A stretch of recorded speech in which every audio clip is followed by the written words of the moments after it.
Hells yeah, I have the Blue Power Ranger. To this date, he is my favorite out of all the Power Rangers, out of every single series to come out. He is awesome. I'm in love with a hero.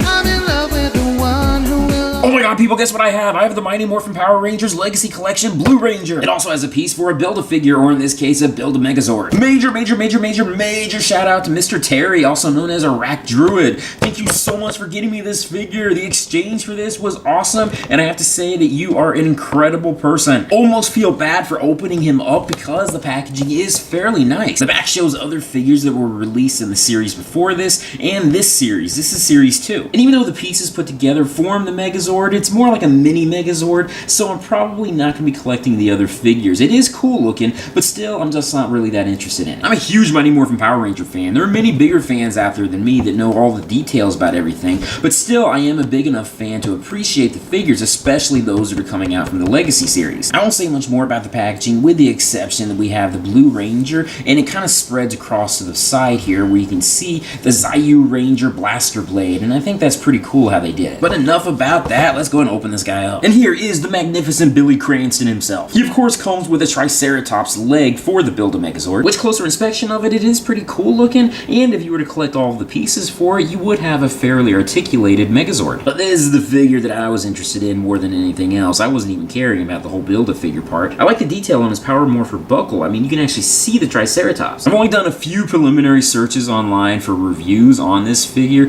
and I know some people were upset that we didn't get alternate heads so you can put on Billy's real human head rather than just a helmeted head, but you know what? I'm okay with that. A view from the back, I do like the actual design on this. Being a cosplayer myself, I've examined his costume very closely. There have been a few little tweaks here and there throughout the years, and there's been some updated versions of his costume, but I do like his original look more than anything else. In terms of accessories, the only thing that he comes with is the holster for his blaster blade and the blaster blade itself, which unfortunately does not extend. A close-up of this, you can see that the plastic is fairly flimsy. It's nothing too special, and it bends really easily. A good look at his holster, you can also see there's not a whole lot of detail on that either. But his blade blaster also goes in there fairly easily as well too, so there's no issue with that. And he's got the hole on his belt to hold it in there. His upper arm and shoulder joints are fairly strong. In fact, you kind of have to put a little bit of effort to move it. Unfortunately, his wrists are fairly weak and they don't really stay in place too easy. The rest of his joints are somewhat more like in the medium range where they don't really move too easy, but at the same time, you don't have to put in too much effort into it. I've already seen online that there's been some people who's had issues with the elbows where they've been broken off. So far, it doesn't seem as though I'm having that problem. The articulation in this series is fairly well done, at least in my opinion it is. You will have to buy different stands if you want them posed in specific ways, but for the most part, I'm probably going to have him in more of like a crouching pose like this. Oh my god, look at that booty. I'm fairly surprised that he didn't come with his staff slash spear.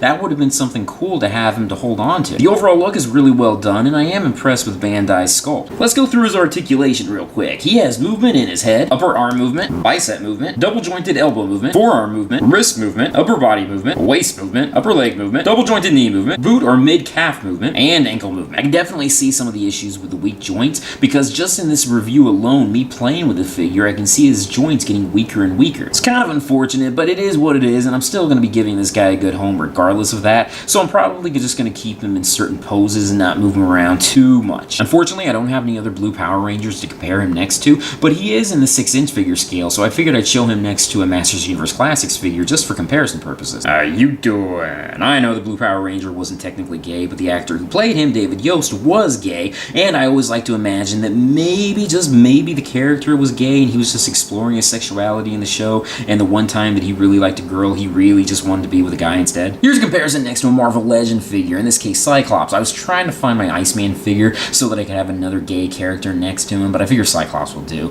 He does fit in fairly well. He is slightly taller. I personally like to mix and match some of my toy lines, and I know some people hate that, but my personal preference is sometimes I like to see, like, hey, maybe the Power Rangers are meeting up with the X-Men, or something like that. So that's all I can really say about this guy. I mean, there are some faults here and there, but overall I think he is a great figure. Terry, thank you so much for getting me this guy. I'm showing the Ninja Megazord in the background because this was another gift from him. Terry, thank you. You are the best. You're really awesome. The Falcon one's order was given to me by my friend Nick, but I kind of put them together just to show in the background in this video.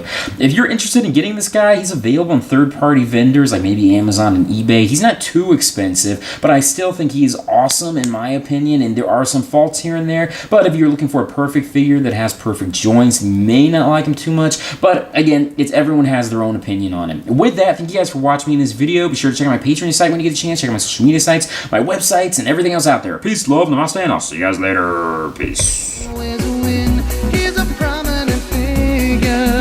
If you look online, there's a lot of different Power Ranger fanfics, some of which have been turned into fan films. There's a futuristic, very dark version of the Power Rangers' future where they're all systematically killed off by Rita. But one thing that stood out to me is that the Blue Ranger, Billy, his character turned out to be gay in that universe, and I thought that was a great nod to David Yost. I don't know whether or not David Yost endorsed it or whether or not he liked it himself, but still, I think it was great homage to him.